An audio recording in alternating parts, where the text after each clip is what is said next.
एक दो पहले छूट गए थे मेरे। पहले जस्ट एक दो क्वेश्चन करे थे हमने, ठीक है, स्टार्टिंग से ही ले लेते हैं।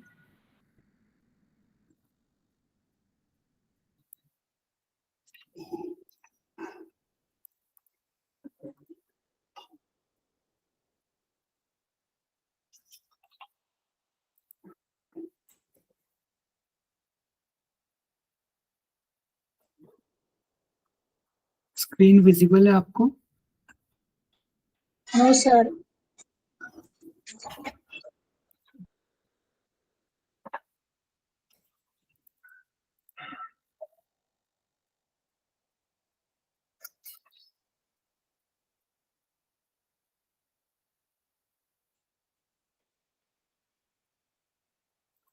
अभी विजिबल है? Yes sir.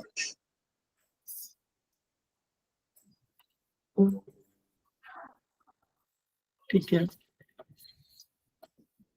तो कल जो हमने क्वेश्चन स्टार्ट करे थे, the substance needed for body growth, energy, repair and maintenance. हम ऐसा कर लेते हैं, पहले कल से जहाँ से हमने स्टार्ट किया था, जहाँ पे से हम रह गए थे वहाँ पे से स्टार्ट करते हैं।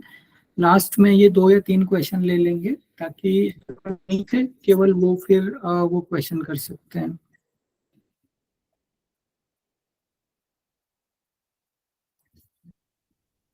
ठीक है, इस क्वेश्चन पे हमने एंड किया था, about half of your diet should be made up of. जो हमारी डाइट है उसमें हाफ, पहला ऑप्शन ग्रेन एंड वेजिटेबल्स, दूसरा है फ्रूट्स एंड मिल्क, तीसरा है मिल्क एंड चीज, चौथा है fats and sugar. Grain and vegetables. हाँ जी, ग्रेन एंड वेजिटेबल्स, क्योंकि ग्रेन में मोस्टली यहाँ पे वेजिटेबल भी ज्यादा फोकस वेजिटेबल पे नहीं है, मोस्ट जो यहाँ पे फोकस है वो है ग्रेन के ऊपर। ग्रेन मतलब अनाज, जो भी हम गेहूं, चावल, जो भी अनाज खाते हैं वो सारा का सारा इसमें आ गया। क्योंकि मेन जो हमारी डाइट बनी होती है, अप्रोक्सीमेट कार्बोहाइड्रेट हमारी डाइट में 60 to 65% कार्बोहाइड्रेट होता है। कार्बोहाइड्रेट का मेन सोर्स जो हमारी डाइट में है वो ग्रेन ही है। नेक्स्ट है, medical diagnose of obesity is based on a BMI cut point of. Obesity हम किस लेवल से ऊपर हमारे बीएमआई को हम ओबेसिटी कहते हैं? 25, 30, 35.0 और 40.0। 40 सर। 35, 30 रिसर्च 35। हाँ, नहीं 35 नहीं, 30। ये आपको पूरा अच्छे से याद करना पड़ेगा। देखिए 25 से 30 के बीच में था आपका ओवर न्यूट्रिशन, 30 से 35 के बीच में था स्टेज 1 ओबेसिटी, स्टेज 1। ओबेसिटी अब स्टार्ट हो चुकी है और ये ओबेसिटी की स्टेज 1 है। 35 से 40 के बीच में स्टेज 2, और 40 से ज्यादा उसको हमने कहा था स्टेज 3। ठीक है, मॉर्बिड ओबेसिटी किसे कहेंगे हम? यहीं पे हम उसे भी रिवाइज कर लेते हैं। मॉर्बिड ओबेसिटी 40 से आफ्टर 40 के ऊपर सर। हाँ, मॉर्बिड ओबेसिटी मींस या तो आपकी स्टेज 3 को हम मॉर्बिड ओबेसिटी कहते हैं, या फिर अगर स्टेज नहीं, बहुत सारे कॉम्प्लिकेशन है हेल्थ से रिलेटेड, तो उसे भी हम मॉर्बिड ओबेसिटी कहते हैं। ये हमने उस टाइम पे पढ़ा था, तो इसका आंसर होगा 30। नेक्स्ट है, dash is a unit of energy that indicates the amount of energy contained in the food. Calorie. Calorie. Calorie हो जाएगा। लेबल किसे कहते हैं हम?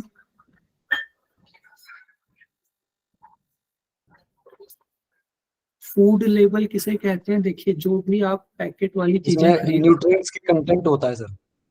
हाँ जी, न्यूट्रिएंट की जो एक चार्ट सा बना रहता है, कार्बोहाइड्रेट इतना है, कार्बोहाइड्रेट इतना है। इंग्रेडिएंट पर्टिकुलरली नहीं कह सकते, इंग्रेडिएंट और लेबल में थोड़ा सा डिफरेंस है। इंग्रेडिएंट मतलब कौन कौन सी चीजें उसमें हैं, जैसे कि कोई अगर आपकी दवाई है, आयुर्वेदा की कोई दवाई है, तो इंग्रेडिएंट इस तरीके का हो गया कि अश्वगंधा, शतावर, ये सारे उसके इंग्रेडिएंट हो गए। लेबल मीन्स कौन कौन से न्यूट्रिएंट उसमें हैं और कितने अमाउंट में न्यूट्रिएंट उसमें है, इसे हम लेबल कहते हैं। ठीक है, 1 kilo calorie is equal to how many calories, 1000, 1, 0.01 या फिर 100। 1 sir. 1. हाँ, ये क्लास में बहुत बार रिपीट करा था मैंने। 1 किलो कैलोरी आपकी 1 कैलोरी के ही इक्वल होती है। The food group is our bodies best source of energy. सबसे बेस्ट सोर्स ऑफ एनर्जी है हमारी बॉडी के लिए। Fats, oils and sweet. नहीं, बेस्ट सोर्स ऑफ एनर्जी पूछ रहा है हमारी बॉडी के लिए। Breads and cereals.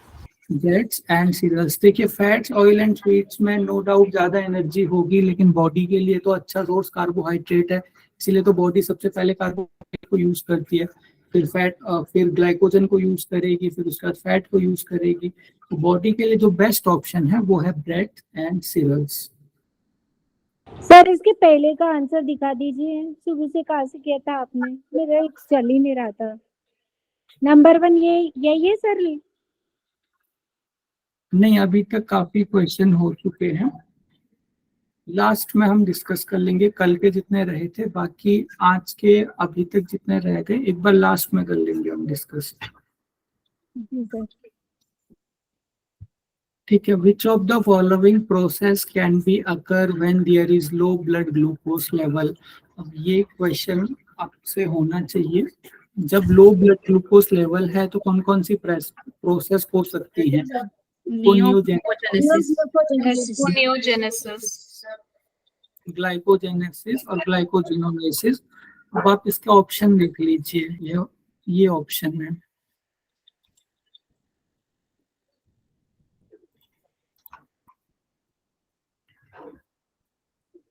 जब ब्लड ग्लूकोज शुगर हमारा कम होता है तो उस समय कौन कौन सी प्रोसेस होती हैं, और इसके लिए आपका कंसेप्ट पूरा क्लियर होना चाहिए। So 1, 2 and 4.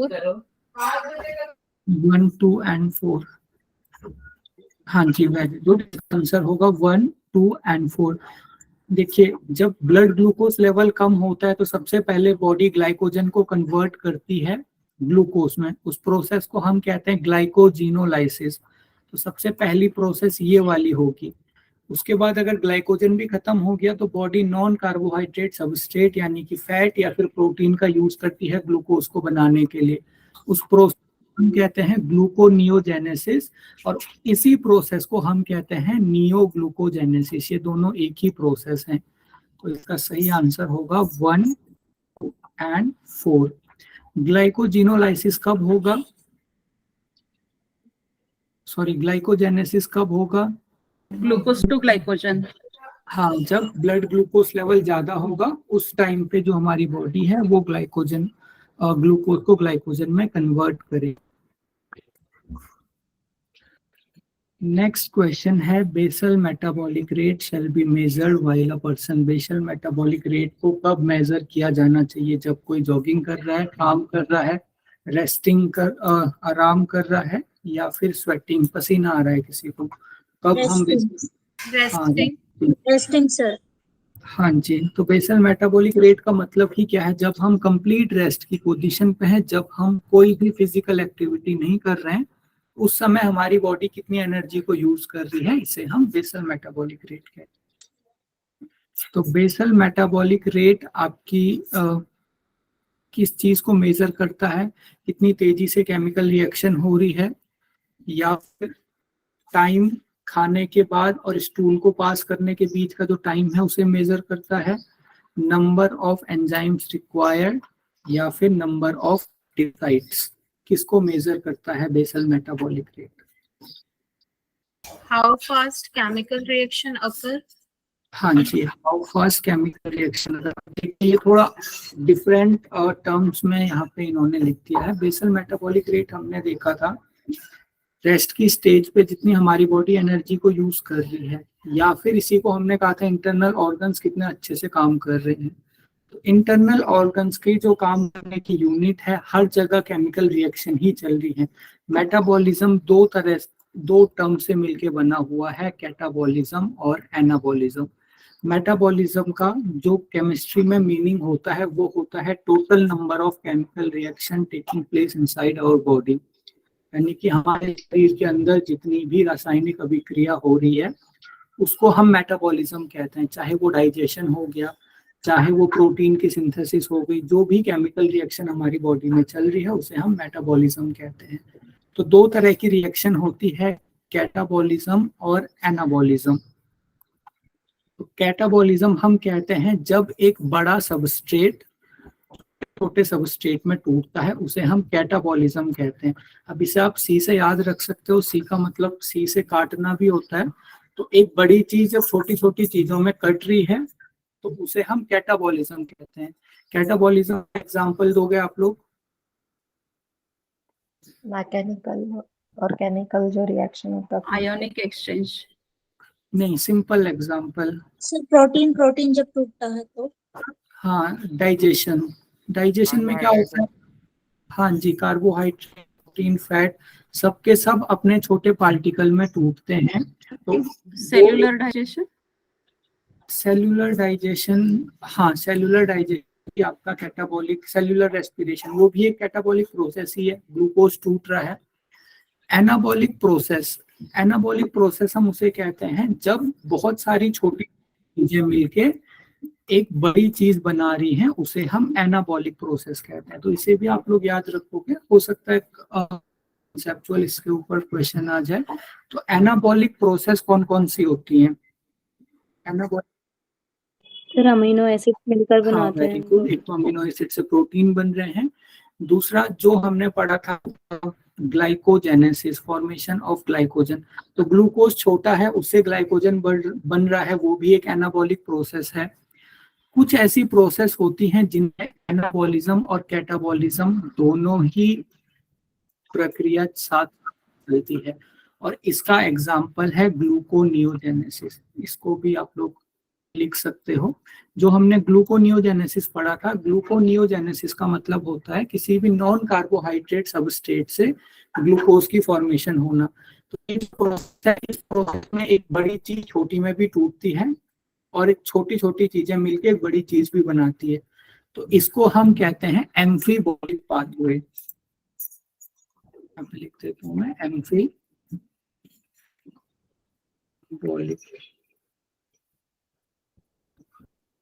तीनों क्लियर हुई आपको? एनाबॉलिक पाथवे, कैटाबॉलिक पाथवे और एम्फीबॉलिक पाथवे। एनाबॉलिज्म में कोई बड़ी चीज बनेगी, कैटाबॉलिज्म में एक बड़ी चीज छोटी छोटी चीजों में टूटेगी, और एम्फीबॉलिक पाथवे में दोनों ही चीजें होती हैं। तो आपको अगर सारी जितनी भी रिएक्शन है अगर वो आपको क्लियर है तो आप बता सकते हो कौन सा एनाबॉलिज्म है, कौन सा कैटाबॉलिज्म है। अगर हम लोग बात करें आपका जो रिएक्शन होती है ग्लाइकोजिनोलाइसिस, तो वो आपके एनाबॉलिज्म में आएगी या फिर कैटाबॉलिज्म में आएगी? कैटाबॉलिज्म। नहीं, ग्लाइकोजिनोलाइसिस। एनाबॉलिज्म जुड़ने का होगा। नहीं, ग्लाइकोजिनोलाइसिस। ग्लाइकोजिनोलाइसिस में क्या होता है? ग्लाइकोजन है ग्लूकोज में। तो ये भी आप ध्यान रख सकते हो। लाइसिस का मतलब टूटना होता है। कहीं पे भी अगर लाइसिस वर्ड आ रहा है, जैसे हाइड्रोलाइसिस, हाइड्रोलाइसिस मतलब किसी को पानी से रिएक्शन करा के उस चीज को तोड़ना। तो लाइसिस मतलब कोई चीज टूट रही है, तो टूटने का मतलब कैटाबॉलिज्म। तो जो आपका ग्लाइकोजिनोलाइसिस है वो एक कैटाबॉलिक प्रोसेस है। इसके हाँ, इसके अगेंस्ट में जो आपका ग्लाइकोलाइसिस है वो एक एनाबॉलिक प्रोसेस है। ठीक है। Metabolic rate of a child is then an older person. Metabolic rate एक चाइल्ड का एक ओल्डर पर्सन से ज्यादा होगा, कम होगा, लगभग सेम होगा? हायर होगा, हायर। हाँ जी, मेटाबॉलिक रेट एज के कम होता जाता है। Age, gender, body size and climate determine the growth rate of an individual. किसी इंडिविजुअल की ग्रोथ रेट को बताते हैं। बेसल मेटाबॉलिक रेट को बताते हैं, बेसल हाइड्रोलाइसिस रेट को बताते हैं, और ग्रोथ रेट के ऊपर प्रेशर इन्फ्लुएंस को बताते हैं। तो ये जो सारी की सारी चीजें हैं ये आपके बेसल मेटाबॉलिक रेट को प्रभावित करती हैं। ठीक है, एज के अकॉर्डिंग बेसल मेटाबॉलिक रेट हमें पता है, जैसे जैसे एज बढ़ेगी वैसे वैसे जो हमारा बेसल मेटाबॉलिक रेट है वो कम होता जाएगा। जेंडर का क्या प्रभाव पड़ता है? सर Next मेल में ज्यादा ज्यादा होता है। फीमेल का अलग अलग होता है। हाँ, मेल में ज्यादा होता है, फीमेल में कम होता है। उसके पीछे कौन सा हार्मोन रिस्पॉन्सिबल है? टेस्टोस्टेरोन। हाँ जी, वेरी गुड। ठीक है, बॉडी साइज के अकॉर्डिंग बताइए। सर तो सरफेस जितना एरिया से, हीट होता, यस, सरफेस एरिया से रिलेटेड हो गया, जितना हीट निकलेगा तो फिर एनर्जी ज्यादा यूज होगी। हाँ जी, वेरी गुड। जितना ज्यादा सरफेस एरिया, जितना ज्यादा बॉडी, उतना ही ज्यादा बेसल मेटाबॉलिक रेट। क्लाइमेट के अकॉर्डिंग जितना ज्यादा अगर जो क्लाइमेट है वो नॉर्मल कंडीशन से बहुत ज्यादा या तो लेफ्ट साइड है या तो राइट साइड है। लेफ्ट साइड का मतलब या तो बहुत ज्यादा गर्म है या फिर बहुत ज्यादा ठंडा है, तो उतना ही जो बीएमआर है वो बढ़ जाएगा, क्योंकि उसे बॉडी को एक कांस्टेंट टेम्परेचर पे रख। Basal metabolism refers to the amount of energy required. तो जो बेसल मेटाबॉलिज्म में जो हमें एनर्जी चाहिए होती है वो किसके लिए चाहिए होती है? ईट डिनर, खाने के लिए, सारी की सारी वाइटल प्रोसेस को करने के लिए, कोई भी दौड़ने के लिए यानी कि फिजिकल प्रैक्टिस के लिए, या फिर हार्ट को बीट करने के लिए। सेकंड ऑप्शन Carry out सारी वाइटल प्रोसेस को कैरी आउट करने के लिए, और यही हमारा बेसल मेटाबॉलिक रेट भी होता है। कि नेक्स्ट क्वेश्चन अब हमारे आ रहे हैं ग्लूकोज के मेटाबॉलिज्म से। ठीक है, which of the following molecule will diffuse out of the cell, enter the blood stream and can be released from the lungs during aerobic cellular respiration? कौन सा मॉलिक्यूल पहले सेल से बाहर आएगा, ब्लड स्ट्रीम में जाएगा, ब्लड में जाएगा, उसके बाद लंग की हेल्प से बाहर चले जाएगा? ऑक्सीजन, CO2, ATP, वाटर या फिर ग्लूकोज? Carbon dioxide. हाँ, कार्बन डाइऑक्साइड।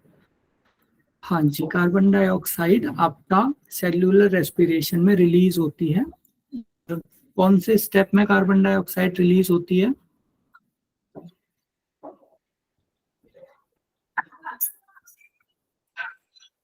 तीन स्टेप पढ़े थे हमने। एक हाँ, क्रेब साइकिल में भी होती है। सबसे पहला स्टेप है आपका ग्लाइकोलाइसिस, उसके बाद की स्टेप है ट्रांजिशन रिएक्शन, उसके बाद की स्टेप है क्रेब साइकिल, फिर है ऑक्सीडेटिव फॉस्फोराइलेशन। ये चार स्टेप होते हैं आपके।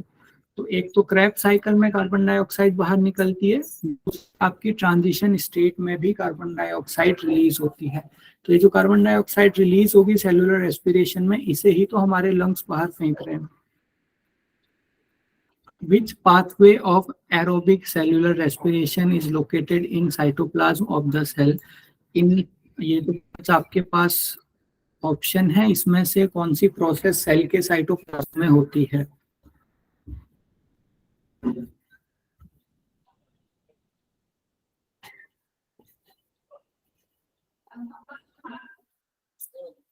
Glycolysis, Kreb cycle, electron transport system, transition reaction, Calvin cycle? Sir Kreb cycle ही होगी ना, माइटोकॉन्ड्रिया के लिए। हाँ, क्रेब साइकिल माइटोकॉन्ड्रिया में होगी। यहाँ पे पूछ रहा है साइटोप्लाज्म, प्रोटोप्लाज्म, सेल का साइटोप्लाज्म। ये ग्लूकोज का मेटाबॉलिज्म रिवाइज नहीं किया आप लोगों ने, या फिर याद नहीं हो रहा है?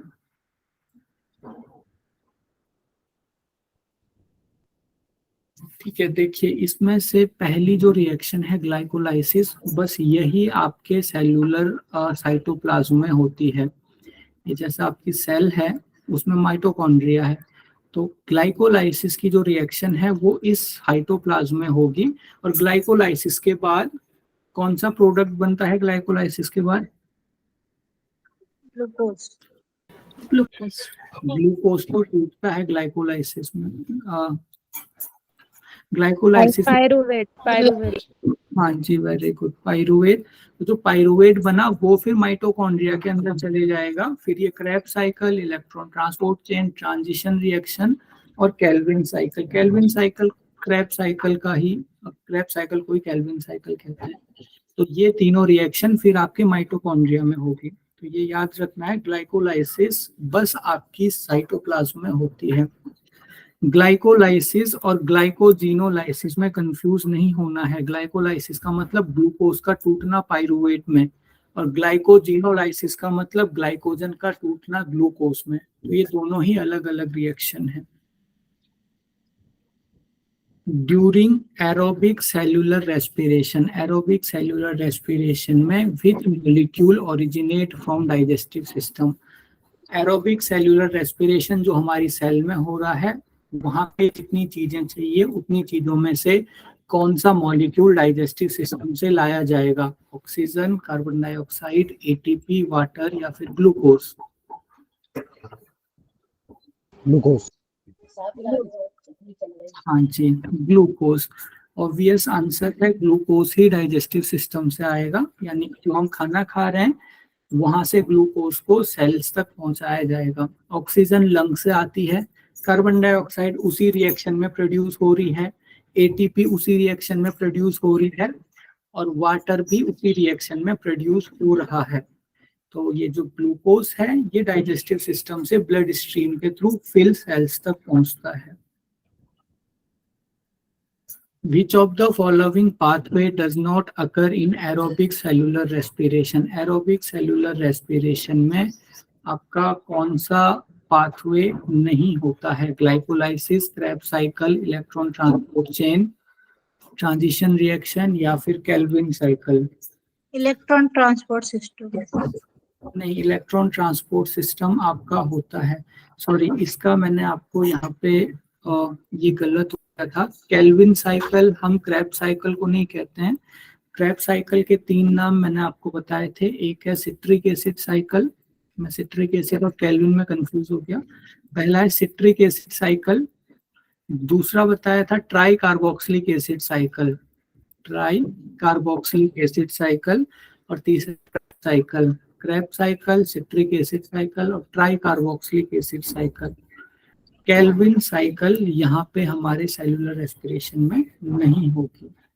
तो ये मुझे केल्विन साइकिल और सिट्रिक एसिड साइकिल में कंफ्यूजन हो गया था। इसका आंसर होगा केल्विन साइकिल। बाकी सबसे पहले कौन सी प्रोसेस होगी इन चारों में से? ग्लाइकोलाइसिस। ग्लाइकोलाइसिस। फिर क्रेब्स साइकिल। नहीं, क्रेब्स साइकिल में देखो इलेक्ट्रॉन ट्रांसपोर्ट सिस्टम नहीं, इलेक्ट्रॉन ट्रांसपोर्ट सिस्टम भी नहीं होगा। देखो ग्लाइकोलाइसिस में पाइरुवेट बनता है और वो पाइरुवेट फिर कन्वर्ट होता है एसिटाइल कोएंजाइम ए में। इस रिएक्शन को हमने कहा था आपका ट्रांजिशन रिएक्शन। एक बार मैं आपको 5 मिनट में रिवाइज करा देता हूँ ये सारी चीजें। हाँ सर, करवा दो। सर वो एंजाइम रिएक्शन ही होगी ना, type transition reaction? Transition reaction ही होगी।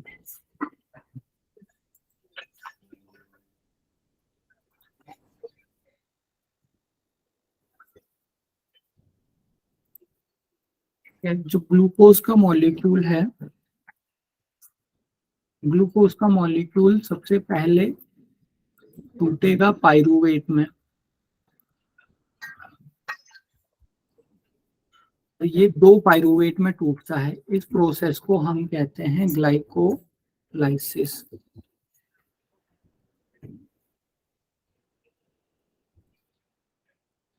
कहते हैं ग्लाइकोलाइसिस। उसके बाद ये पाइरुवेट चला जाता है माइटोकॉन्ड्रिया के अंदर। आगे की जो पूरी रिएक्शन है वो वहीं पे होंगी। अब ये ग्लूकोज जब पाइरुवेट में टूटता है, ग्लूकोज 2 पाइरुवेट में टूटता है, तो यहाँ पे 2 एटीपी बनती हैं और 2 NADH बनता है। वो सारा आप एक बार देख लोगे। पाइरुवेट कन्वर्ट होता है एसिटाइल कोएंजाइम ए में। पाइरुवेट जो है वो आपका कन्वर्ट होगा एसिटाइल कोएंजाइम ए में। इस रिएक्शन को हम कहते हैं ट्रांजिशन रिएक्शन। में क्या होगा? ट्रांजिशन रिएक्शन में आपकी एक कार्बन डाइऑक्साइड यहाँ से बाहर जाती है और यहाँ पे भी NADH और आपका सॉरी कार्बन डाइऑक्साइड बाहर जाती है और यहाँ पे NADH बनता है। तो दूसरी होगी आपकी ट्रांजिशन रिएक्शन। उसके बाद ये एसिटाइल कोएंजाइम A एक साइकिल में एंटर करता है और यहाँ पे से एसिटाइल कोएंजाइम A इस साइकिल में सबसे पहले रिएक्ट करता है सिट्रिक एसिड के साथ।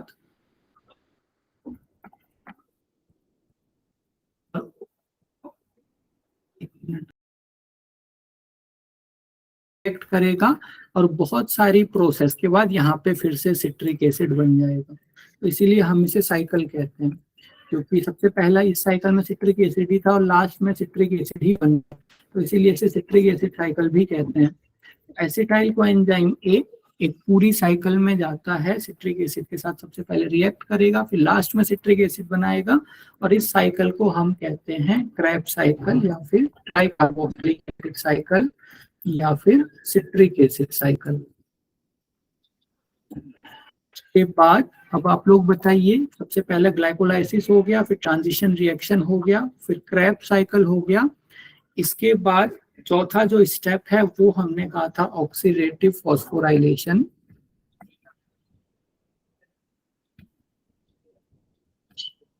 इसी को हम कह देते हैं electron transport chain.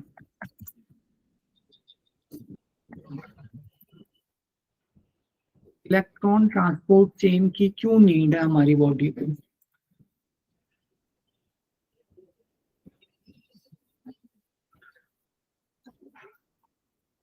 Oxidative phosphorylation और इलेक्ट्रॉन ट्रांसपोर्ट चेन बॉडी के लिए क्यों जरूरी है?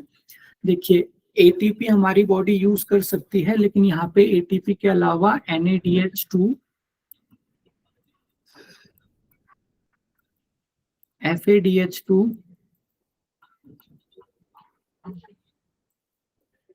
और GTP भी बनता है। अब इनको हमारी बॉडी यूज कर सकती है, लेकिन इनके अंदर बहुत सारी एनर्जी भरी हुई है, तो इन सबको एटीपी में कन्वर्ट करने के लिए ऑक्सीडेटिव फॉस्फोराइलेशन या फिर इलेक्ट्रॉन ट्रांसपोर्ट चेन के थ्रू बॉडी इन सबको कन्वर्ट करती है एटीपी में, और वो एटीपी फिर हम यूज करते हैं एनर्जी के लिए। NADH2 से कितने एटीपी बनेंगे? 3 एटीपी, वेरी गुड। FADH2 से 2 एटीपी और GTP से 1 एटीपी बनता है। तो ये पूरा का पूरा मेटाबॉलिज्म है आपके ग्लूकोज का।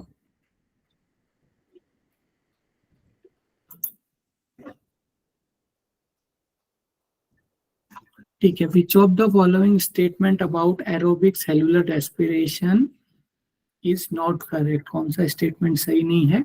ग्लूकोज और ऑक्सीजन को ब्लड स्ट्रीम के द्वारा सेल्स तक पहुंचाया जाता है, तो स्टेटमेंट सही है या फिर?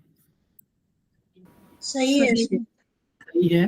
कार्बन डाइऑक्साइड एंड वाटर को हटाया जाता है सेल से ब्लड के थ्रू। सही है सर। ये भी सही है।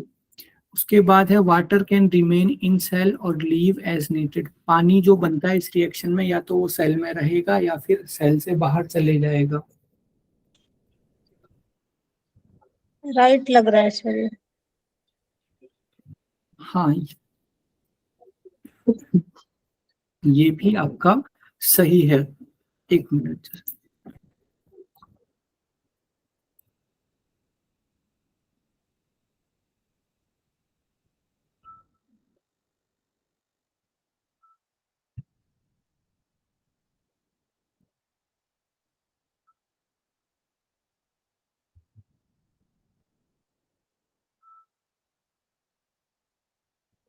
मम्मी गेट चढ़ा दो।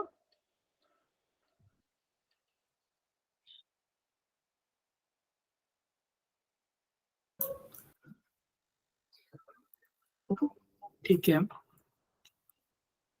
नेक्स्ट है ATP remain in cytoplasm as a source of energy for the cell to do work. ATP cytoplasm में ही रहता है एक सोर्स ऑफ एनर्जी के लिए, तो सही है। देखिए सिंथेसिस एटीपी की सिंथेसिस आपके माइटोकॉन्ड्रिया में हो रही थी, तो साइटोप्लाज्म में फिर एटीपी जब सिंथेसिस ही नहीं हो रहा है तो फिर वो वहां पे क्यों बचेगा? तो ये वाला स्टेटमेंट आपका सही नहीं है। उसके बाद है in mitochondria glucose is broken down to carbon dioxide and water as ATP is produced. तो ये स्टेटमेंट भी आपकी सही है। माइटोकॉन्ड्रिया में ही जो आपका एरोबिक रेस्पिरेशन है उसका most of the phase mitochondria में ही होता है। नेक्स्ट है which of the following cell organelles is involve in the process of protein synthesis. Protein synthesis में कौन सी सेल ऑर्गेनेली आपकी इंपॉर्टेंट रोल प्ले करती है? वेसिकल्स, राइबोसोम, राइबोसोम्स, और इस प्रोसेस को हम कहेंगे एनाबॉलिक प्रोसेस। नेक्स्ट है protein molecule contain oxygen, carbon dioxide, nitrogen, both A and C. C. Okay. कोई और? C and A, I think. C. देखिए सर, देखिए सर डी both होगा and- सर, बोथ। कार्बन, देखिए कार्बन, हाइड्रोजन और oxygen तो organic molecule में होगा। कार्बोहाइड्रेट में भी CHO होता ही है, लेकिन प्रोटीन में ये तो होते ही हैं, इसके साथ साथ नाइट्रोजन भी होती है। तो इसका आंसर होगा ऑक्सीजन और नाइट्रोजन दोनों, यानी कि ऑप्शन डी। नेक्स्ट है which of the following groups are not present in protein? Amine, ketone, amine group, ketone group, carboxylic acid group, या फिर none of the above.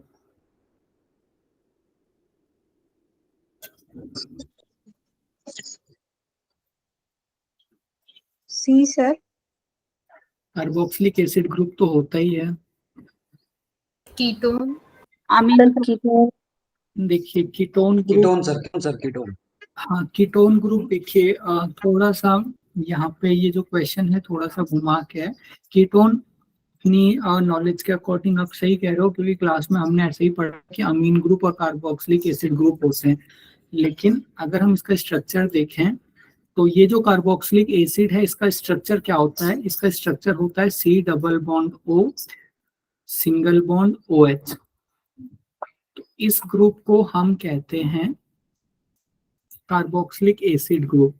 Carboxylic acid group इसे हम as a whole कह रहे हैं, लेकिन यहाँ पे से जो C डबल बॉन्ड O वाला ग्रुप है इसे कहते हैं कीटोन, और ये जो C सिंगल बॉन्ड OH वाला ग्रुप है इसे कहते हैं अल्कोहल ग्रुप। तो जो कीटो आपका कार्बोक्सिलिक एसिड मिलके बना हुआ है इसके अंदर एक कीटोन ग्रुप है और एक अल्कोहल ग्रुप है, तो इसीलिए इसमें होगा नन ऑफ द अबव। भले ही हमने वहां पे कार्बोक्सिलिक एसिड पढ़ा था, पर कार्बोक्सिलिक एसिड के अंदर ही एक कीटोन ग्रुप और एक अल्कोहल ग्रुप होता है, यही दो मिलके एक कार्बोक्सिलिक एसिड ग्रुप बनाते हैं। तो अगर हम जस्ट ऊपर ऊपर से देखें तो एक ग्रुप होगा अमीन ग्रुप जो हमने NH2 पढ़ा था, उसके बाद एक होगा मिथाइल ग्रुप R और एक होगा कार्बोक्सिलिक एसिड ग्रुप। पर कार्बोक्सिलिक एसिड ग्रुप को थोड़ा सा अगर हम और अच्छे से देखें तो इसमें एक कीटोन ग्रुप भी होता है। क्लियर हुआ?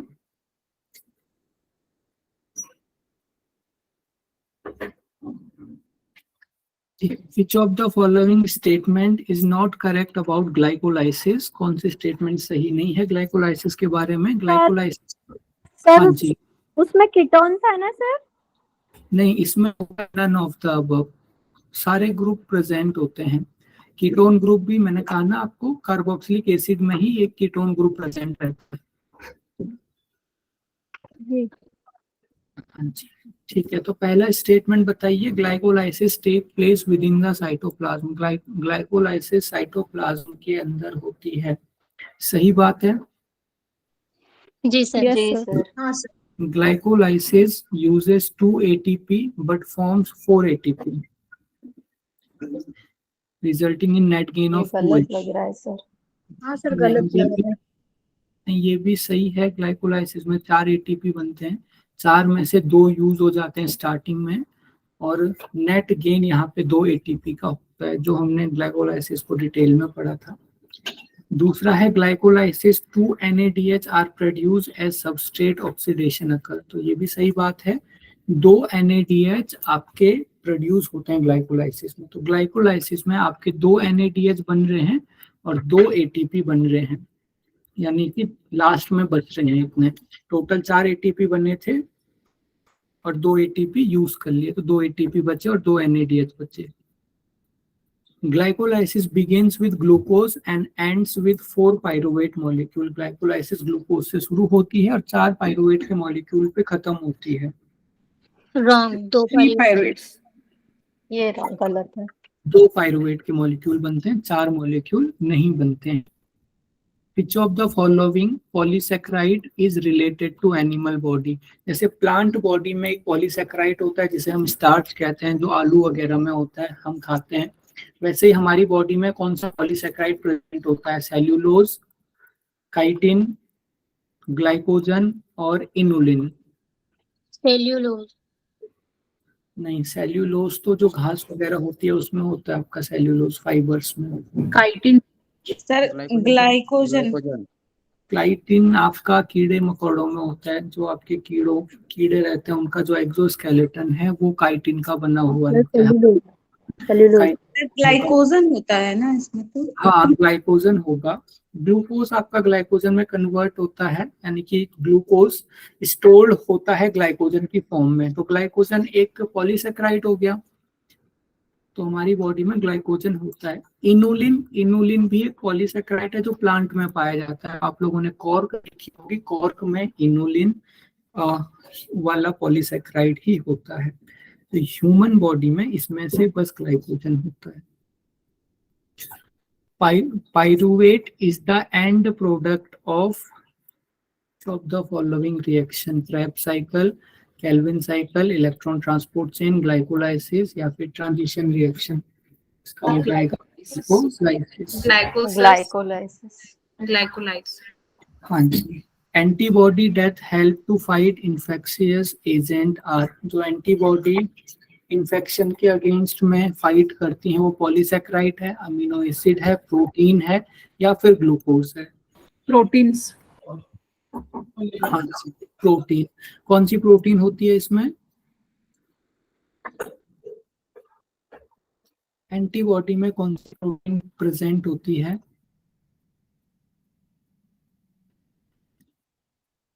Globin protein. 3 हमने ब्लड में 3 प्रोटीन पढ़ी थी ना, एल्बुमिन, ग्लोब्यूलिन और फाइब्रिनोजन। मैंने आपको बताया था ऑस्मोटिक प्रेशर वगैरह, ऑस्मोटिक जो कंसंट्रेशन है वो बना के रखता है कि कितना पानी रहना चाहिए, कितने मिनरल्स रहने चाहिए। ग्लोब्यूलिन डिफेंस में काम करती है और यही ग्लोब्यूलिन प्रोटीन आपकी होती है एंटीबॉडी में, जिसे हम IG करके लिखते हैं, इम्यूनोग्लोब्यूलिन। फाइब्रिनोजन क्या काम करती है? क्लॉटिंग का ब्लड क्लॉटिंग का काम करती है। ठीक है, नेक्स्ट है glycolysis can be used in both aerobic cellular respiration and fermentation. Glycolysis आपकी cellular respiration, aerobic cellular respiration में भी होती है और एनएरोबिक सेलुलर रेस्पिरेशन में भी होती है। सही बात है या फिर गलत बात है?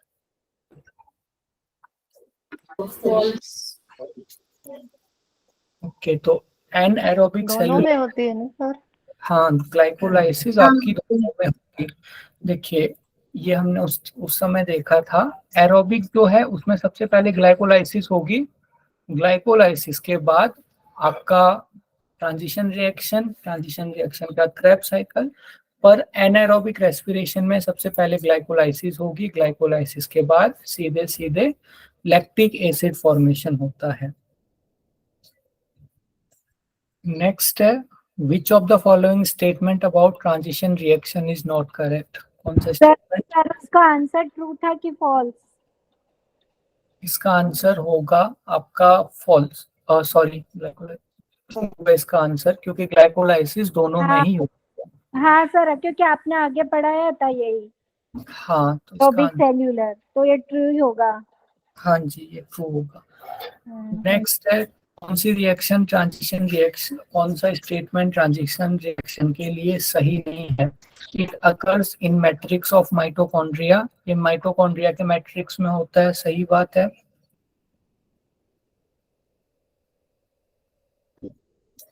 सर हाँ जी, दूसरी है it links glycolysis to Krebs cycle. तो ये भी सही बात है, अभी हमने देखा ग्लाइकोलाइसिस के बाद ट्रांजिशन होगा, ट्रांजिशन के बाद क्रेब्स साइकिल होगा। Two oxygen molecule are given off from glucose, यहाँ पे 2 ऑक्सीजन के मॉलिक्यूल बनते हैं। तो ट्रांजिशन रिएक्शन में आप कार्बन डाइऑक्साइड बनती है, ऑक्सीजन नहीं बनती है, तो ये आपका सही ऑप्शन होगा। और ये ट्रांजिशन रिएक्शन के लिए ये गलत स्टेटमेंट है। उसके बाद ये भी सही स्टेटमेंट है कि 2 पाइरुवेट मॉलिक्यूल 2 एसिटाइल कोएंजाइम ए बनाते हैं और यहाँ पे 2 NADH के मॉलिक्यूल बनते हैं। तो सारे स्टेटमेंट सही है, बस ऑप्शन सी वाला आपका स्टेटमेंट गलत है। ओके, नेक्स्ट है कोएंजाइम ए किसमें यूज होगा, कौन सी रिएक्शन में कोएंजाइम ए यूज होता है? Glycolysis, transition reaction, Krebs cycle, ETS या फिर फर्मेंटेशन? Krebs cycle. हाँ जी, very good, Krebs cycle. Transition reaction के बाद पाइरुवेट आपका चेंज हो जाता है कोएंजाइम ए में, ये कोएंजाइम ए आपके क्रेब्स साइकिल में फिर घूमता है। How many time does the Krebs cycle turn पर ग्लूकोज मॉलिक्यूल? एक ग्लूकोज के मॉलिक्यूल से कितनी बार क्रेब्स साइकिल होगी?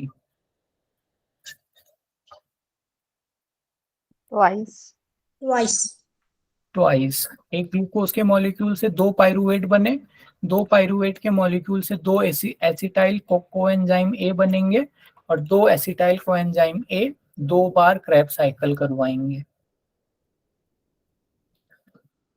नेक्स्ट है which of the following molecule is not formed as a result of Krebs cycle?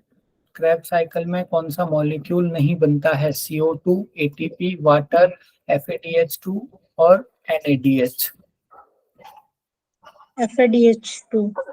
नहीं, FADH2 आपका बनता है इसमें। वाटर। हाँ, वाटर इसमें नहीं बनता है। वाटर होगा सर।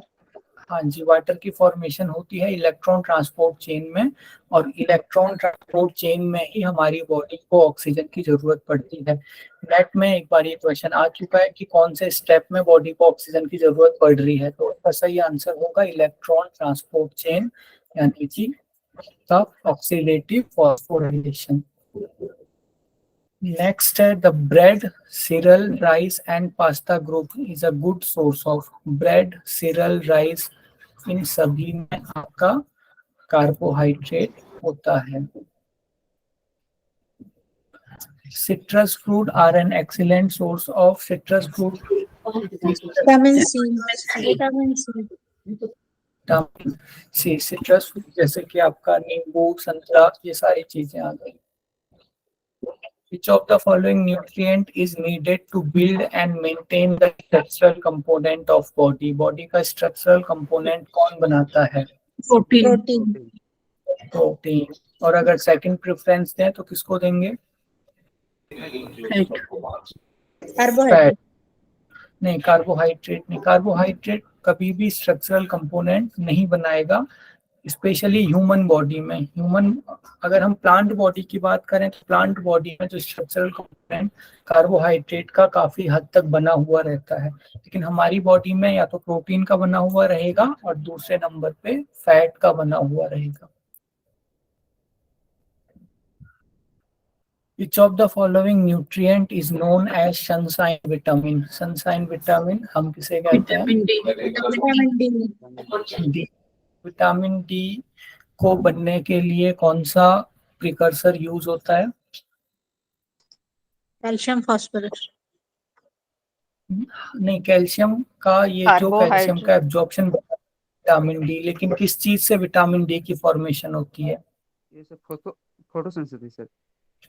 नहीं, फोटोसिंथेसिस से तो ग्लूकोज बनता है प्लांट्स में। कोलेस्ट्रॉल। हाँ जी, वेरी गुड, कोलेस्ट्रॉल, ये हमने पढ़ा था। जो कोलेस्ट्रॉल है, कोलेस्ट्रॉल सनलाइट की प्रेजेंस में जो आपका कोलेस्ट्रॉल है वो विटामिन डी में चेंज हो जाता है। अगर कौन सा कोलेस्ट्रॉल यहाँ पे यूज होता है उसका भी नाम आप लोग लिख लीजिए, कोलेकैल्सिट्रायोल।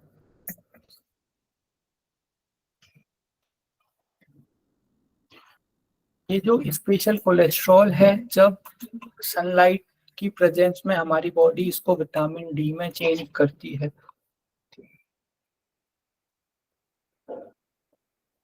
The nutrient is needed for healthy immune system and strong connective tissue. तो इम्यून सिस्टम से रिलेटेड जब भी आपको क्वेश्चन आ रहा है, विटामिन की बात हो विटामिन रही है, सी। हाँ विटामिन सी। और विटामिन सी क्यों इम्यून सिस्टम को बूस्ट करता है? सर एंटीऑक्सीडेंट है। हाँ जी, वेरी, क्योंकि ये एंटीऑक्सीडेंट है और फ्री रेडिकल को खत्म कर रहा है, इसकी वजह से ये बॉडी की इम्यूनिटी को बढ़ा रहा है। A mineral essential for healthy red blood cells and deficiency might cause anemia. Red blood cells. Iron. Iron help करता है रेड ब्लड सेल्स की फॉर्मेशन में, और इसकी डेफिशिएंसी से आपका एनीमिया हो सकता है। कौन सी प्रोटीन रहती है रेड ब्लड सेल्स में?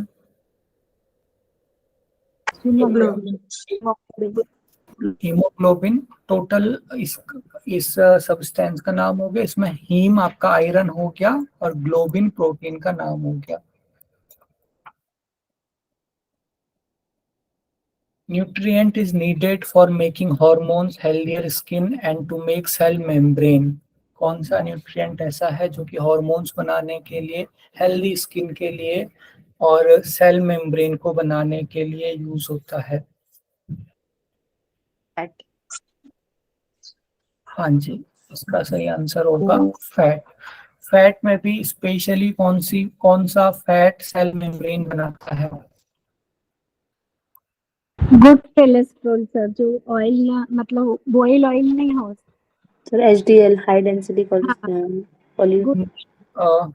3 ऑप्शन, एक है आपका फॉस्फोलिपिड, दूसरा है आपका ये जो आपका कोलेस्ट्रॉल वाला ग्रुप है, या फिर आपका ट्राइग्लिसराइड। फॉस्फोलिपिड। फॉस्फोलिपिड। हाँ, फैट को लेके बहुत क्लियर रहना है आपको। मैं फिर से रिपीट कर रहा हूँ, फॉस्फोलिपिड आपकी सेल मेम्ब्रेन बनाता है, चाहे तो आप लिख लीजिए शॉर्ट में, फॉस्फोलिपिड सेल मेम्ब्रेन वगैरह बनाता है। इसके अलावा सेंट्रल नर्वस सिस्टम का पार्ट है। इसके अलावा फॉस्फोलिपिड आपके फैट के डाइजेशन में और एब्जॉर्प्शन में भी हेल्प करता है। तो 3 फंक्शन मेन फॉस्फोलिपिड के हो गए। नेक्स्ट है यहाँ पे जो हमने पढ़ा था। सर एक बार बताइए। हाँ लिखिए, पहला फंक्शन सेल मेम्ब्रेन, दूसरा फंक्शन नर्वस टिश्यू, तीसरा फंक्शन डाइजेशन ऑफ फैट के पाचन में।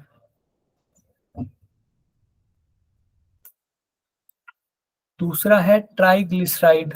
ट्राइग्लिसराइड का ऐसा फंक्शन नहीं होता है, लेकिन दुनिया में जो भी फैट पाया जाता है वो सारा का सारा ट्राइग्लिसराइड की फॉर्म में ही पाया जाता है। आप अगर कोई घी खा रहे हो या फिर आप कोई ऑयल यूज कर रहे हो, उसमें ट्राइग्लिसराइड ही सबसे ज्यादा होगा। तो फैट की जो फॉर्म सबसे ज्यादा पाई जाती है उसका नाम है ट्राइग्लिसराइड। ट्राइग्लिसराइड हमारी बॉडी में भी ब्लड में ट्रेवल करता रहता है। उसके बाद है लिपोप्रोटीन। लिपोप्रोटीन आपकी ऐसी प्रोटीन है, ये लिपिड और प्रोटीन का एक कॉम्बिनेशन है। लिख लीजिए, लिपोप्रोटीन लिपिड और प्रोटीन का कॉम्बिनेशन है जो कि काम करता है ब्लड में फैट को ट्रांसपोर्ट करने का। फैट एक जगह से दूसरी जगह नहीं जा सकता ब्लड में, क्योंकि फैट सॉल्यूबल नहीं होता है वाटर में, कभी आप पानी में घोल नहीं पाओगे ऑयल को। तो इसीलिए प्रोटीन हेल्प है, उसे हम कहते हैं लिपोप्रोटीन। 2 तरह की लिपोप्रोटीन हमने देखी थी, वैसे तो ये 3-4 तरह की होती हैं, पर 2 तरह की ज्यादा जिनके ऊपर क्वेश्चन आ सकता है। एक है एलडीएल और दूसरी है HDL.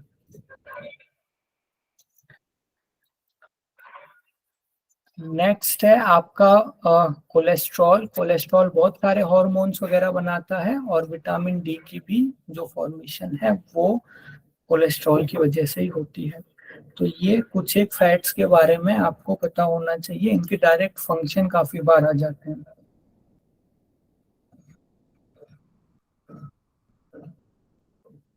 Nutrient most important for healthy vision, healthy vision के लिए आपका जो न्यूट्रिएंट इम्पोर्टेंट है वो है विटामिन ए।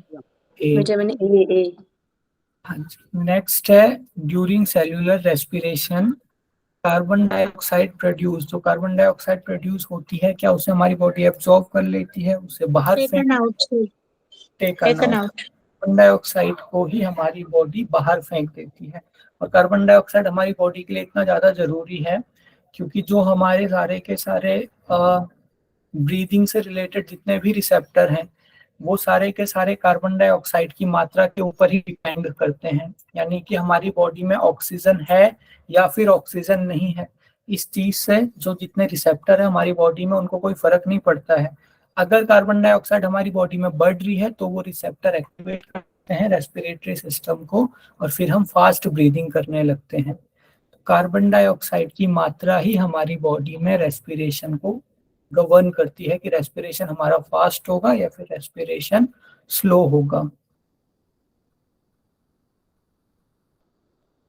ऑक्सीडेटिव फॉस्फोराइलेशन किस चीज का प्रोडक्शन है? NADH। यहाँ पे जो टेकन आउट है वो मतलब बाहर निकाल देना है। हाँ, बाहर निकालना। हाँ, ओके सर। ऑक्सीडेटिव फॉस्फोराइलेशन में किस चीज का प्रोडक्शन होगा? NADH, ATP, NADPH या फिर ATP।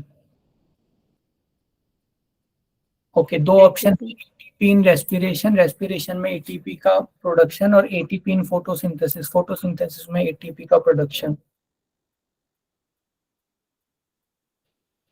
तो इसका सही आंसर होगा ATP इन रेस्पिरेशन। हमने पढ़ा था ऑक्सीडेटिव फॉस्फोराइलेशन में जितने भी NADH, FADH, GTP वगैरह जो एनर्जी बनी थी जिसे हमारी बॉडी यूज नहीं कर सकती है उसे ATP में कन्वर्ट कर दिया जाता है।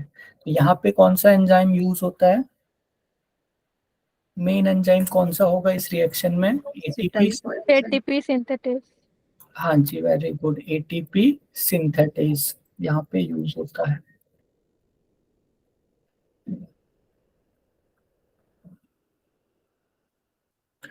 Fruits and vegetable are usually considered a good source of vitamin and minerals। ये चीजें हमने स्टार्टिंग में भी डिस्कस करी थी।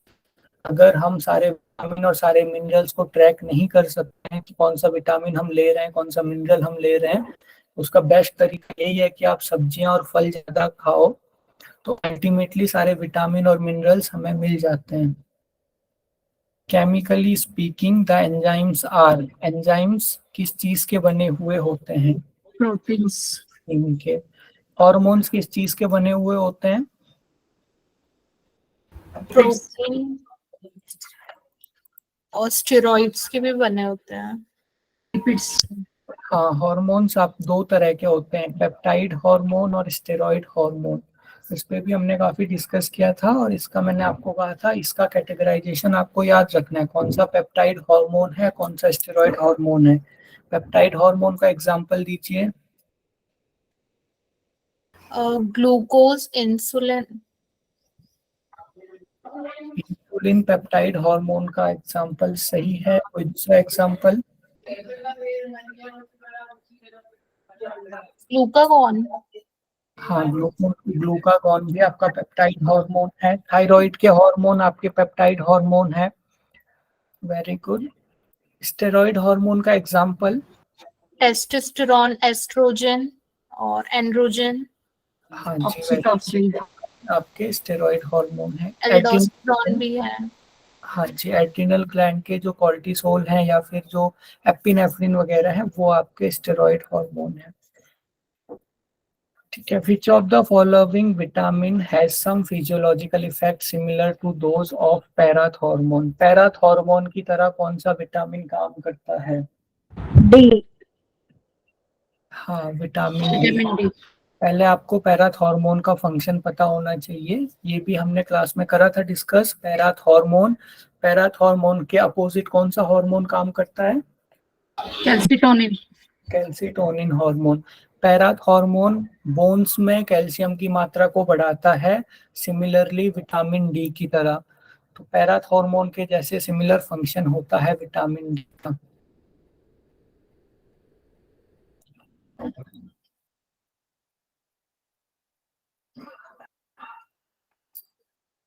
नेक्स्ट है the vitamin which is not excreted in urine in higher vertebrates. कौन सा विटामिन यूरिन में एक्सक्रीटेड नहीं होगा? विटामिन सी, B2, ए या फिर B1?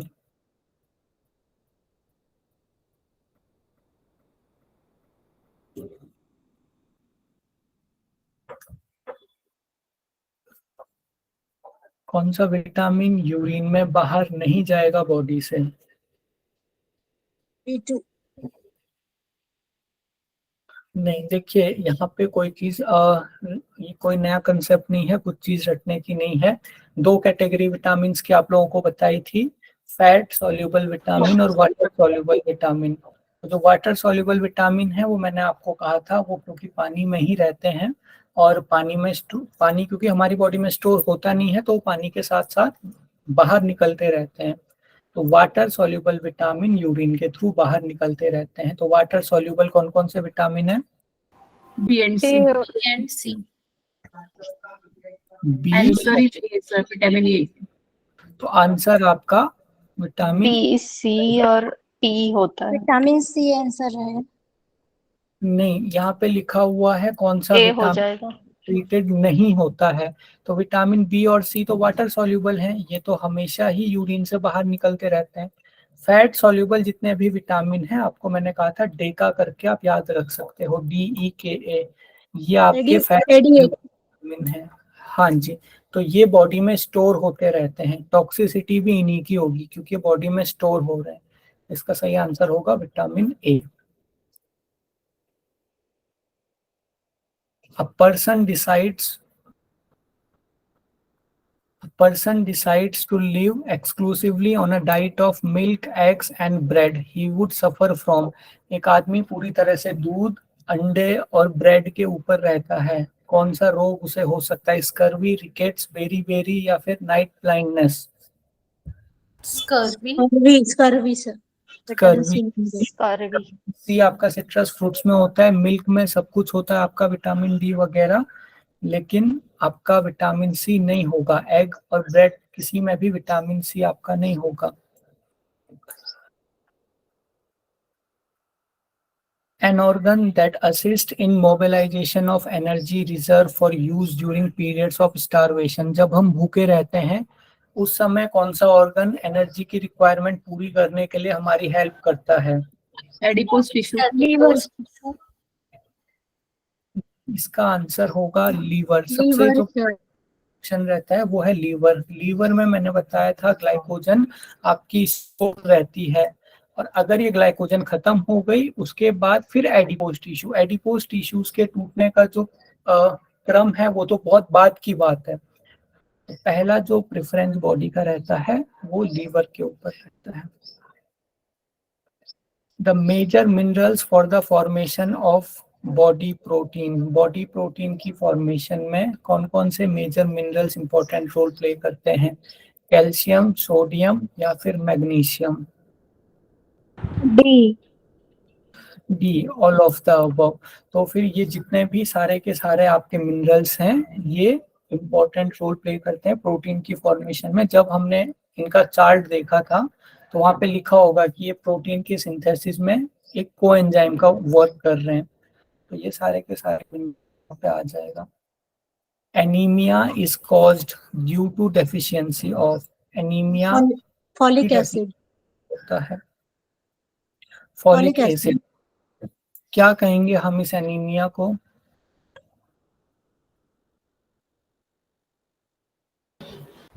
Megaloblastic anemia. नहीं, मिगेमोब्लास्टिक एनीमिया नहीं कहते हैं। मिगेमोब्लास्टिक एनीमिया एक्चुअली डाइट की कमी से नहीं होता है, उसमें जो हमारे रेड ब्लड सेल्स हैं उनका शेप चेंज हो जाता है, थोड़ा सा बड़ा हो जाता है। इसे हम कहते हैं pernicious anaemia. Pernicious anaemia basically vitamin B की कमी से होता है। मेन इसके पीछे का जो रीजन है वो है विटामिन B12, यानी कि इसका साइंटिफिक नेम क्या है? साइनोकोबाल सर इस फॉलिक एसिड का तो विटामिन B11 है 9 है ना, फॉलिक एसिड 9 है।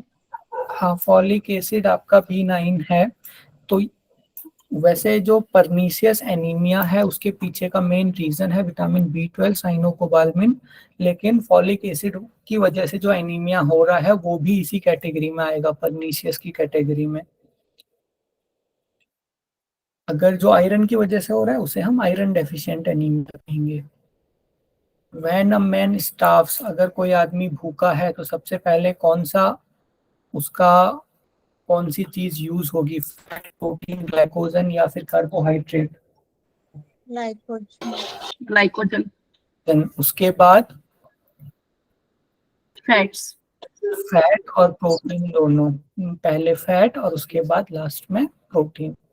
If a child bleeds he is prescribe by the doctor, अगर कोई बच्चा बहुत ज्यादा ब्लीडिंग विटामिन के है, हाँ जी, विटामिन के का ब्लड के कोगुलेशन में हेल्प करता है। ठीक है, तो क्विज आपकी कंप्लीट हो गई है। सर हिपेरिन क्या होता है? हिपेरिन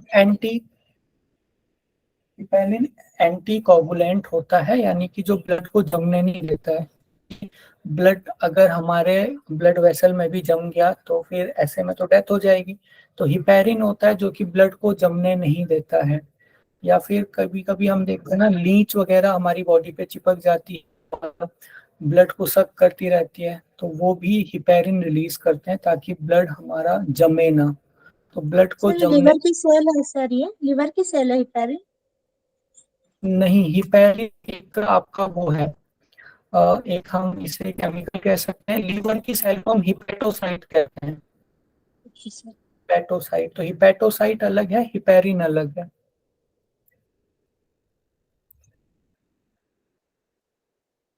सर शुरू के जो 2-4 क्वेश्चन है वो करवा दीजिए, छूट ही गए थे तो अगर मैंने मीटिंग छोड़ दिया तो कोई प्रॉब्लम नहीं होगी ना? हाँ, जिन लोगों का हो गया वो लोग लीव कर लीजिए, जो लोग कल की क्लास में नहीं थे, क्योंकि कल की क्लास की भी रिकॉर्डिंग नहीं है, तो स्टार्टिंग के 3-4 क्वेश्चन हम अभी डिस्कस कर लेते हैं। हाँ बाकी सर। कल थे वो लीव कर सकते हैं। सर आप पीडीएफ आज तुरंत भेज दीजिए सर। हाँ जी, सर वो ठीक है। आईसीटी का भी पीडीएफ भेज दीजिए। सर हाँ इसका हिंदी में पीडीएफ है क्या सर? अगर होगा तो संभव तो भेज देंगे ग्रुप में। हाँ, इसका एक्चुअली हिंदी में है नहीं पीडीएफ, जस्ट इंग्लिश में ही है। हिंदी में वैसे मैं इसे करूँगा तो 1-2 दिन से मैं भेज सकता हूँ फिर। सर आईसीटी का है ना, वो विथ आंसर्स भेज दीजिए सर पीडीएफ।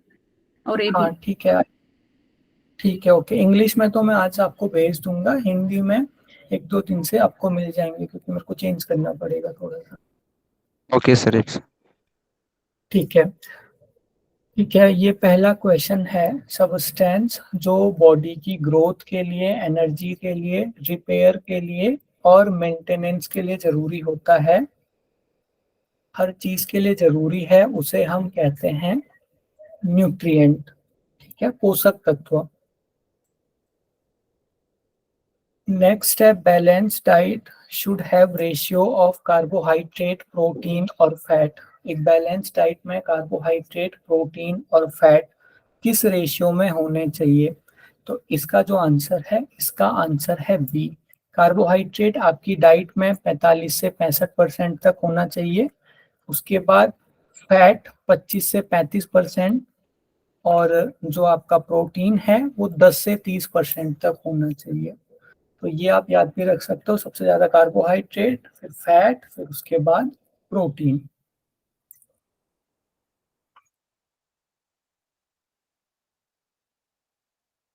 ओके, नेक्स्ट है disorder kids of age below.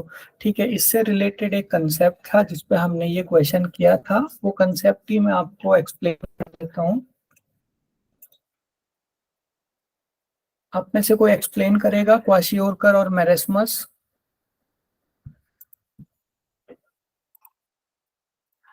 क्वाशियोकर उन बच्चों को होता है जिनमें खाना तो प्रॉपर मिलता है बट उनको प्रोटीन नहीं मिलता है। और मैरस्मस जिनको जो कुपोषित होता है, जिनको प्रोटीन, फैट्स और ये सभी डाइट प्रॉपर उनका होता नहीं है, शायद ऐसा ही है ना सर? हाँ जी, क्वाशियोरकर और पीपल की डिजीज बोलते हैं, और इसलिए क्योंकि उनको ज्यादा मिलता है तो उनका पेट तो इंक्रीज हो जाता है, और वो सब जो लेग्स वगैरह ये एक्सटर्नल पार्ट्स जो है ये सब उनके पतले रहते हैं, वाइल जो अदर दूसरे वाले हैं उनके पेट मतलब उनकी फुल बॉडी पतले रहते हैं बहुत ज्यादा। हाँ जी, वेरी गुड। तो ये सिम्टम्स भी आपके हो गए। एक बार जिन लोगों को लिखना है वो लोग लिख सकते हैं। स्क्रीन विजिबल है? Yes sir. क्वासिओरकर। दूसरा है आपका मेरेस्मस। मेरेस्मस बेसिकली इसे हम कहते हैं PEM, protein energy mail nutrition, यानी कि इसमें प्रोटीन की और एनर्जी की डेफिशिएंसी हो जाती है।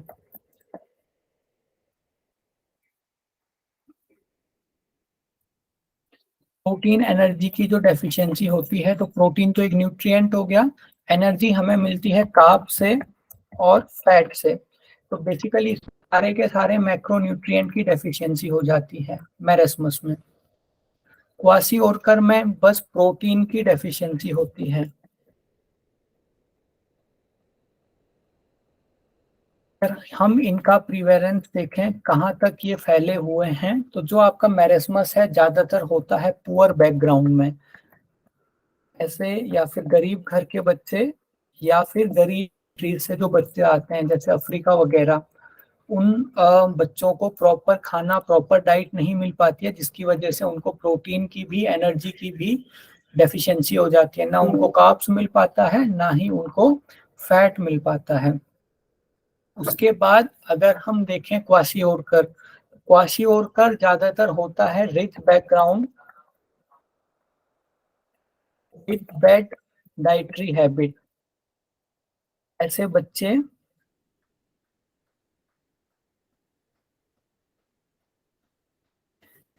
जो रिच बैकग्राउंड से, अच्छी फैमिली से है, लेकिन उनकी फैमिली को नॉलेज नहीं है प्रोटीन वगैरह का, वो जस्ट उनको फास्ट फूड वगैरह दे रहे हैं। पिज्जा वगैरह अमेरिका में बहुत खाया जाता है और उसमें प्रोटीन ज्यादा नहीं होता, तो अमेरिका में मोस्टली क्वासिओरकर डेवलप करता है। तो ये ऐसी जगह पे होगा जहाँ पे रिच बैकग्राउंड होगा, खाना बहुत अच्छे से मिल रहा है, कार्ब्स और फैट बहुत अच्छे से मिल रहे हैं, लेकिन प्रोटीन नहीं मिल पा रहा है। तीसरा है इनका मेन जो सिम्टम्स रहेंगे, तो दोनों में ही वीकनेस आती है, दोनों में ही शरीर पतला होने लगता है, लेकिन जो एक डिफाइनिंग कैरेक्टरिस्टिक हम कह सकते हैं, यहाँ पे जो डिफाइनिंग कैरेक्टरिस्टिक है मेरेस्मस में, जो बॉडी है वो पूरी तरह से श्रिंक हो जाती है, सारी की सारी मसल श्रिंक हो जाती हैं। लेकिन क्वासिओरकर में मसल्स श्रिंक होंगी, यानी कि जो एक्सट्रीमिटीज हैं, हाथ पैर हैं, वो श्रिंक हो जाते हैं, लेकिन जो एब्डोमेन एरिया होगा, जो पेट होगा, वो बड़ा हो जाता है। कार्ब्स और फैट बराबर मिल रहा है, तो एब्डोमेन इनलार्ज। नेक्स्ट एक और डिफाइनिंग कैरेक्टरिस्टिक यहाँ पे है, जो क्वासिओरकर है, क्योंकि इसमें आपका जो खाना है वो पूरी तरह से मिल रहा है, तो यहाँ पे जो भूख है वो धीरे धीरे कम होने लगती है, एपेटाइट कम हो जाती है। यहाँ पे एपेटाइट बढ़ जाती है क्योंकि कुछ भी नहीं मिल रहा है। तो ये डिफरेंस है क्वासिओरकर और मेरेस्मस। बहुत ज्यादा फोकस किया जाता है इन पे, तो आपको भी इनको ध्यान में रखना है। तो ये कुछ एक कल के कंसेप्ट थे जो हमने डिस्कस किया था। आप लोगों को स्क्रीनशॉट लेना है तो इसका भले स्क्रीनशॉट ले लीजिए।